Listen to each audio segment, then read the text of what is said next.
The North Gauteng High Court in Pretoria has ordered that only municipalities that have done cost of supply studies are actually eligible for a tariff increase from the 1st of July.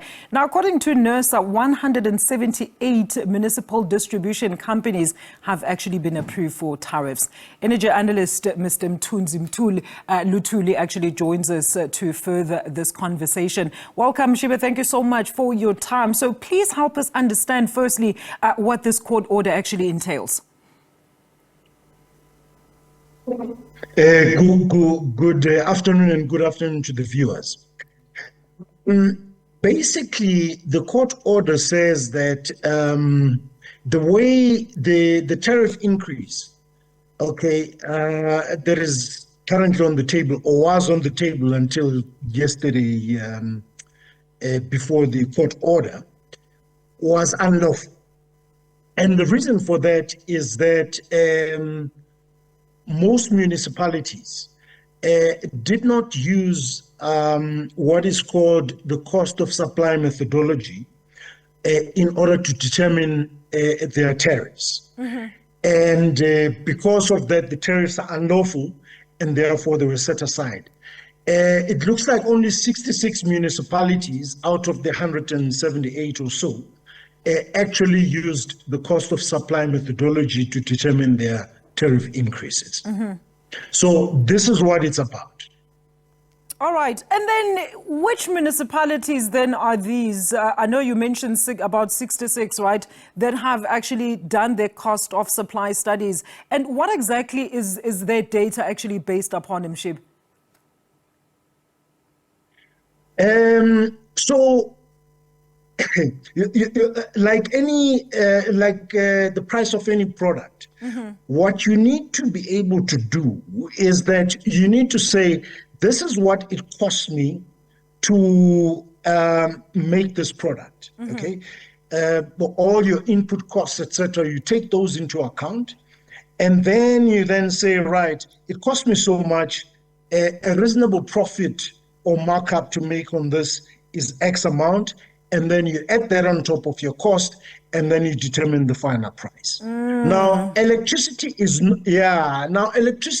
no different, except that perhaps because of the complexity of the product that we're talking about, it might be a little bit more complex to doing so. But from a principal perspective, it's the same concept. Mm-hmm. Okay, so that's what the municipalities are supposed to do.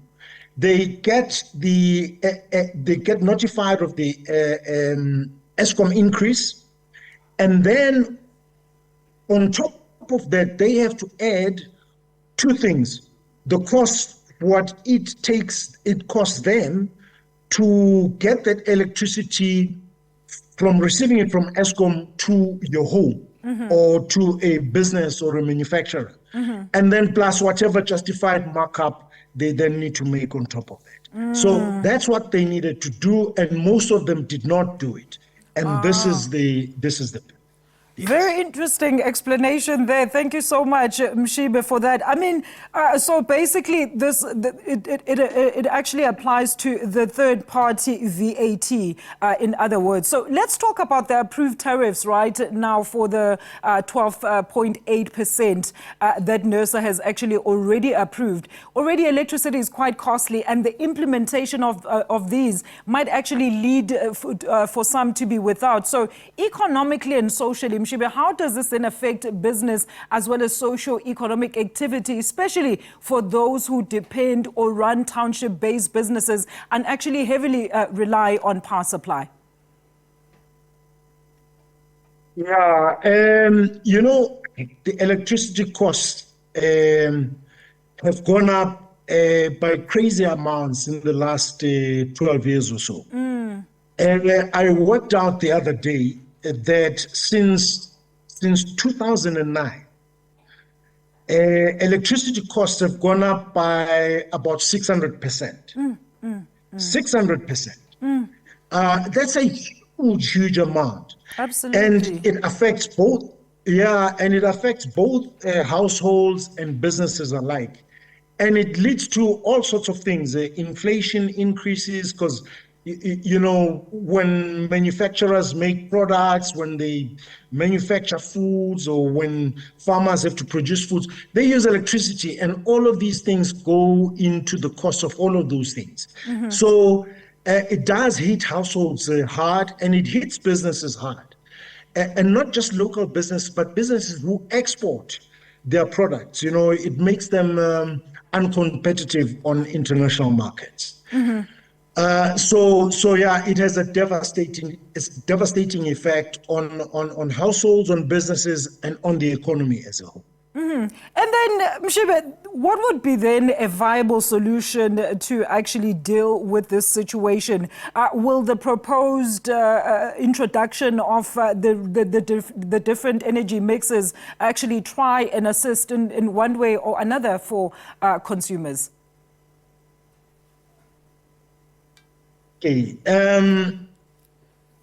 At the moment, we don't have a fully competitive electricity market in South Africa. So in the world, basically, you've got two types of markets, speaking very broadly. Competitive electricity markets, where there is minimal regulation and the prices of electricity are determined by the buyers and sellers of electricity. So electricity generators on the one side and buyers on the other side, and you have a market just like any market. Okay, and that's how prices are determined in those unregulated markets. But in regulated markets, like for instance in South Africa, we have a regulated market at the moment.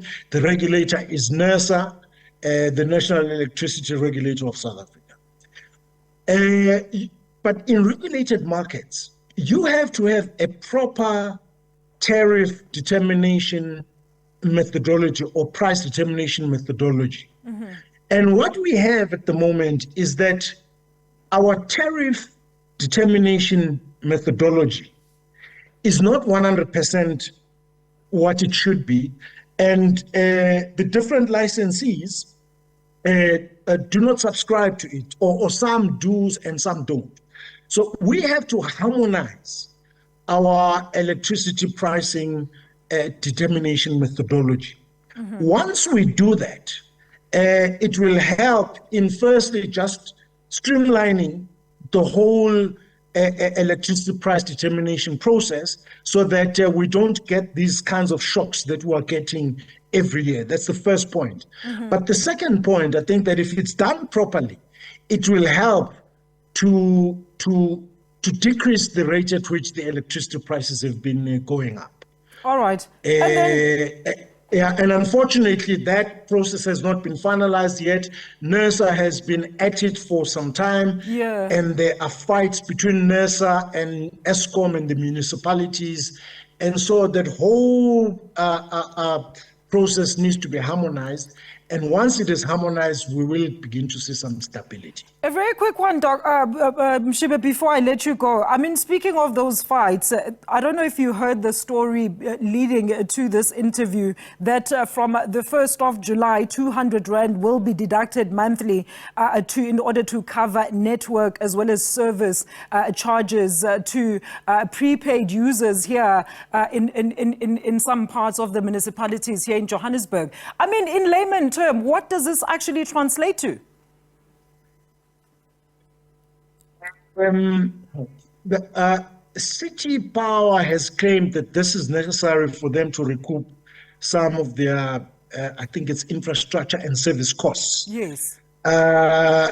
Yes, but this is problematic in the way that it was done. Because it is seen as over and above the 6% increase. And I think that it really can't be justified. And I think that they're going to be taken to court for it. It's a huge amount.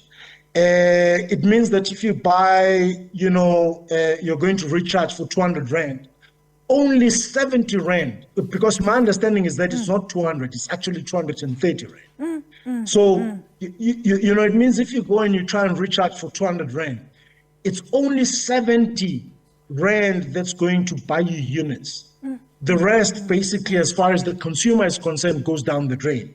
And I think this is going to cause serious problems for City Power. Thank you so much, Mshibe, for that clarity. That is Mr. Mthunzi Luthuli, the energy analyst, also weighing in on some of the various issues and the increases, as well as the proposed 200 Rand tariff, extra tariff that is proposed on some of the municipalities here in Johannesburg.